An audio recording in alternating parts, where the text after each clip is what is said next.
Naghahanap ka ba ng workout na hindi ganun kahirap, hindi rin ganun kadali? Ito na yung gawin nyo. So, first exercise, ang tawag po natin dito is run in place.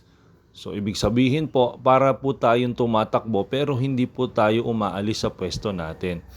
So, ginagaya po natin yung movement ng running. So, tingnan nyo po yung kamay ko dyan, di ba? Nag-arm swing siya, di ba po? Pag tumatakbo tayo, nag-arm swing tayo.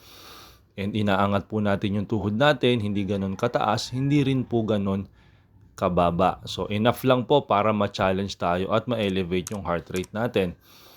After 50, syempre rest for a couple of seconds. Then next natin, jumping jacks. Basic po ito.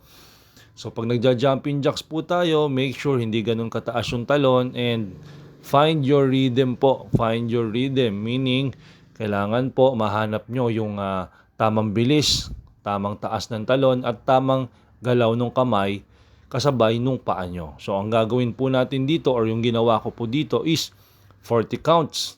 Okay, pababa po ng pababa to from 50, 40, tapos next natin sa next exercise is 30 reps.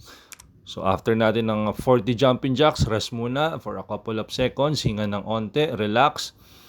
Then pag nakabuelo na kayo, next natin is clap jog. Okay, so para po kayo nagja-jogging tapos pinapalakpak nyo po yung kamay nyo sa likod ng hamstrings nyo. Okay, so straight body po ha. Yan. Para po kayo nagbabounce niyan, hanapin nyo po yung tamang rhythm. Yan, so konti pa and stop. Okay, rest muna. So pag naka-rest na po kayo, tira po tayo ng 20 reps of knee to elbow standing crunch. Ang target po nito is cardio plus abs, core. So kung gusto nyo po mabawas-bawasan yung laki ng tiyan nyo, gawin nyo po yan, dinan nyo po. So find your rhythm din.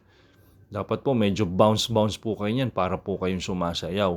So pinag-aabot nyo po yung elbows nyo at saka yung tuhod nyo. 20 counts po. Okay, 20 counts per side ang gagawin natin. Then, after nito, last exercise po natin, squat jumps. Okay, kung hindi nyo po kaya ng squat jumps, pwede naman po kayo basic squats lang. Okay, para po hindi naman po sumakit yung tuhod nyo. So, yun po. I hope na enjoy nyo tong workout na to. Gumawa kayo ng 3 to 4 set. And if you like this video, follow